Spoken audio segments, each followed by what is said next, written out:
योग दर्शन विभूतिपाद में आप सबका स्वागत है। आज का विषय है प्रकृति या धर्म क्या है। इस बात को बताते हुए महर्षि पतंजलि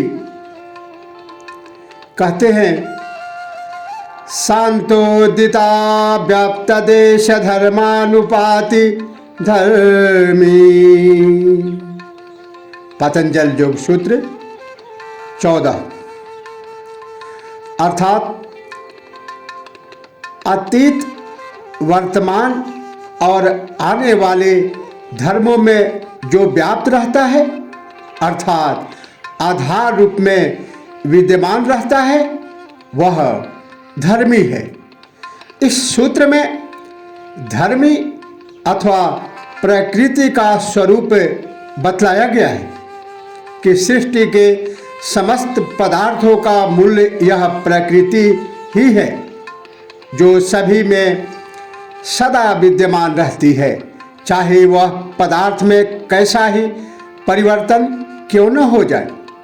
इस मूल तत्व प्रकृति की अनेक शक्तियां हैं, जिनमें हुए परिवर्तन में ही वस्तुओं में परिवर्तन होता है। ये शक्तियां ही उस मूल प्रकृति का धर्म, स्वभाव या प्रकृति कहलाती है। इस प्रकार सभी पदार्थों का आधारभूत द्रव्य प्रकृति को ही धर्मी कहा जाता है तथा उसमें रहने वाली अनेक शक्तियों का नाम धर्म है। पदार्थ के निर्माण की प्रक्रिया में उसका रूप बदलता रहता है। पहले यानी अतीत में उसका रूप कुछ और था, वर्तमान में कुछ और है तथा भविष्य में कुछ और ही हो जाएगा। यह सब उसका धर्म है। यह सारा परिवर्तन धर्म परिणाम, लक्षण परिणाम तथा अवस्था परिणाम से होता है, किंतु उनमें आधार रूप में जो तीनों स्थितियों में सदा विद्यमान रहता है, वह धर्मी है।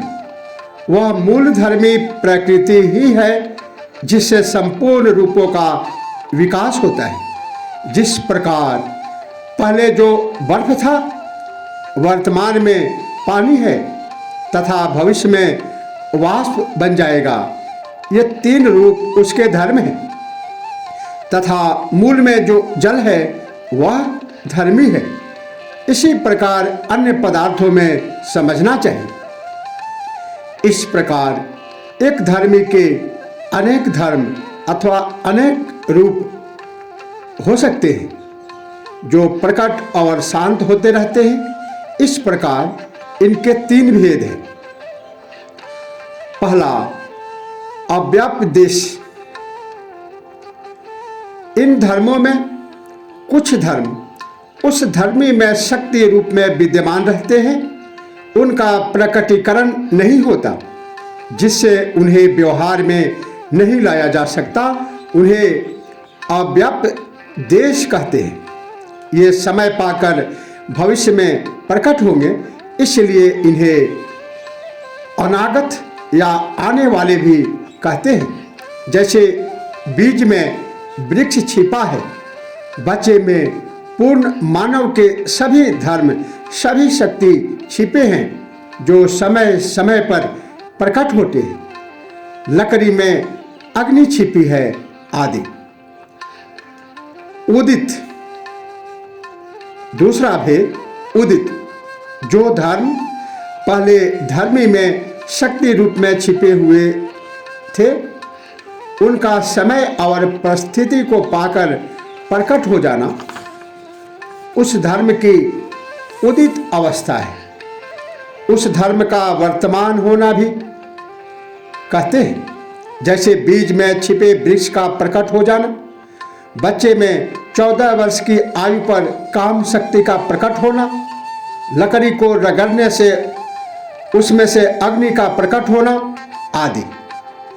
इसका नियम यही है कि धर्मी में जो कुछ छिपी हुई शक्तियां हैं वे ही प्रकट होती हैं तथा एक दूसरे धर्म के मिश्रण से उसके अनेक रूप बन जाते हैं। जो धर्मी में निहित नहीं है वह नहीं बन सकता।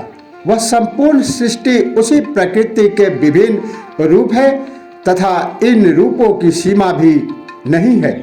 विज्ञान भी ऊर्जा से विभिन्न पदार्थों के निर्माण की बात करता है। तीसरा भेद शांत। जब कोई धर्म अपना कार्य पूरा कर लेता है तो वे पुनः अपने मूल स्वधर्म धर्मी अथवा प्रकृति में विलीन हो जाता है। उसे उसकी शांत अवस्था कहते हैं। विज्ञान भी कहता है कि ऊर्जा में ही पदार्थ बने हैं तथा वे पुनः ऊर्जा में परिवर्तित हो जाते हैं। जब यह धर्मी में विलीन हो जाता है तो उसे अतीत भी कहते हैं। इन धर्मों की तीनों स्थितियों में धर्मी प्रकृति सदा ही व्याप्त रहता है। धर्मी के बिना धर्म अलग से नहीं रह सकता क्योंकि धर्म उसी की शक्ति है।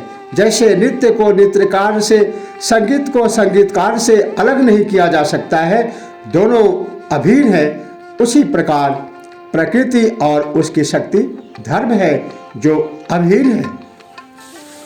धर्मी या प्रकृति के स्वरूप